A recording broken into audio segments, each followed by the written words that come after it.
Have you ever stopped to think about who makes the rules for your town, your state, or your country? That entire system is called government. At its simplest, government is the organization that creates, enforces, and interprets laws for a group of people. Whether it's deciding how to fund local schools or setting the speed limit on a highway, government is involved. Every society throughout history has developed some way to govern itself, because without rules, things quickly devolve into chaos. So why spend time comparing the US government to others?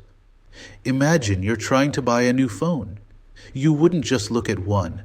You'd compare the features, price, and reviews of a few different models to find the best one for your needs. Comparing governments is the same idea. It's the ultimate reality check. By studying different systems, from monarchies to democracies, we can better understand what makes our own system strong, where it might be weak, and how it measures up against the fundamental values of liberty and order.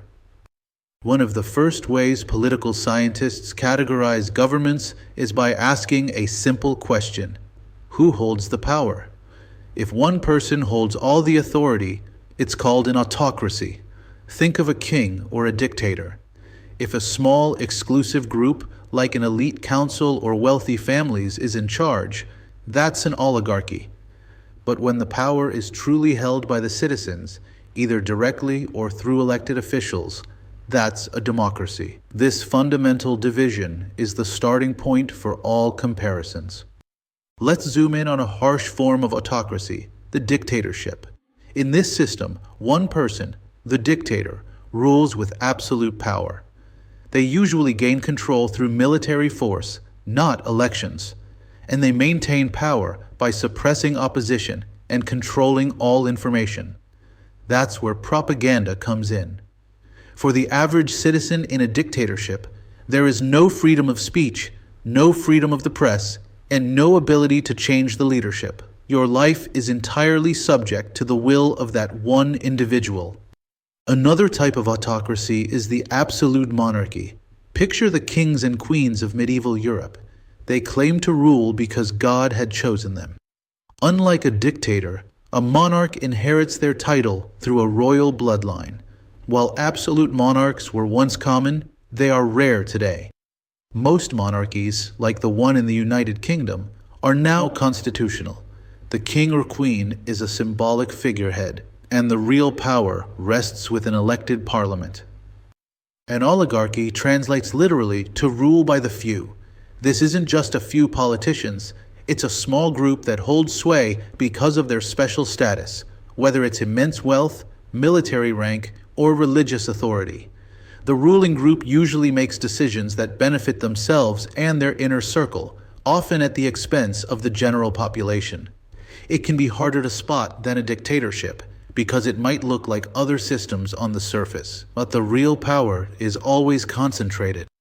Now for democracy, or rule by the people. We classify it into two main types. The first, direct democracy, is the purest form.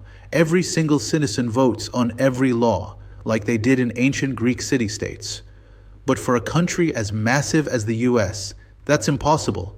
So we use the second type, representative democracy, also known as a republic. In a republic, we elect smart, trusted people, our representatives, to go to Congress or the State House and make decisions on our behalf. What makes a democracy work? It relies on a few critical foundations. First is the protection of individual rights, like the freedom to speak your mind. Second is the principle of majority rule, minority rights. When you vote, the side with the most votes wins, but the losing side, the minority, still has all their fundamental rights protected. Finally, there must be free and fair elections where everyone has an equal opportunity to vote and change their leaders. Beyond who rules, we also compare how power is organized geographically. Does all the power sit in the nation's capital, or is it spread out? In a unitary system, the central government calls all the shots.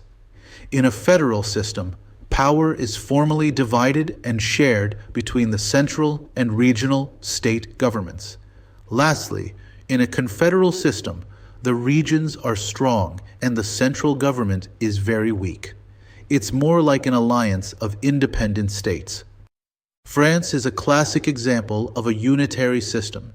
Think of it like a chain of command. The central government in Paris is the CEO, and the regional governments, called departments, are just branch managers who execute the CEO's orders. This ensures that the laws are consistent across the entire country, which can be great for national identity and efficiency. However, it can make it hard to address the specific, unique problems of a smaller, remote region. The United States, on the other hand, is the prime example of a federal system. Our founding fathers wanted to balance national unity with local self-rule. The Constitution clearly spells out what the federal government can do, like print money, what the state governments can do, like establish local schools, and what they share, like collecting taxes. This allows states to experiment with different policies. Think of state marijuana laws without affecting the entire nation. To prevent any one person or group from becoming too powerful, most modern democracies implement the separation of powers. Imagine an organization where one person writes the rules, a second person enforces them, and a third person settles disputes about them. That's exactly what the three branches do. The legislative branch makes the laws, the executive branch carries them out, and the judicial branch interprets them. When we look at how the executive leader is chosen, we see two major forms. In a parliamentary system, like the UK, the real leader, the Prime Minister, isn't elected directly by the people. Instead, they are the leader of the majority party in the legislature, or parliament. The executive and legislative branches are intertwined. It can make passing laws much quicker, but it also means the people don't directly elect their chief executive. The US uses a presidential system. Here, the president is elected directly by the people and is completely separate from the legislative branch, Congress. This separation is key to our system of checks and balances, where each branch has the power to limit the others. For example, Congress can pass a law, but the president can veto it. It can lead to gridlock, but it ensures no single branch can dominate the government. The most extreme form of control is totalitarianism. The government wants to control literally everything: politics, economy, culture, even people's thoughts and beliefs. Think of a world where the government tells you what job to take, what music to listen to, and what you are allowed to say, even in your own home. They use massive surveillance, secret police, and intense censorship to crush any form of individual expression or dissent. It's helpful to distinguish between authoritarian and totalitarian states. An authoritarian government focuses mainly on political control. You can't challenge the ruler, but you might still have some private freedom in your daily life.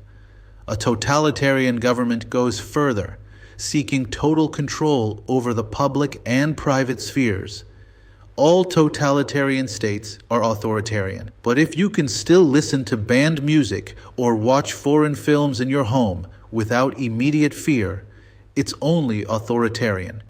We can't talk about government without talking about economics, because the two are deeply linked. A capitalist country like the US favors a free market with minimal government intervention. Socialism involves more government control and spending to ensure greater economic equality and strong public services like healthcare. Finally, communism is an extreme system where the government owns and controls all factories, farms, and businesses. The most powerful takeaway from comparing governments is understanding the role of the citizen. In an autocracy, the citizen's job is simply to obey. But in a democracy, your role is absolutely vital.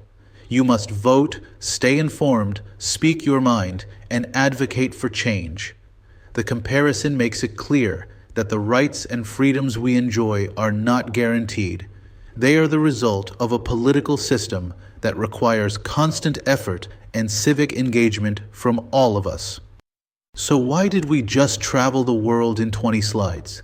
Because the study of comparative governments is crucial for global citizens. It provides the essential framework for understanding everything from international news headlines to the debates happening in your own Congress. By understanding what a federal republic is, or how a parliamentary system functions, you gain the ability to analyze and critique the world around you, ensuring you become an active, informed participant in your own government.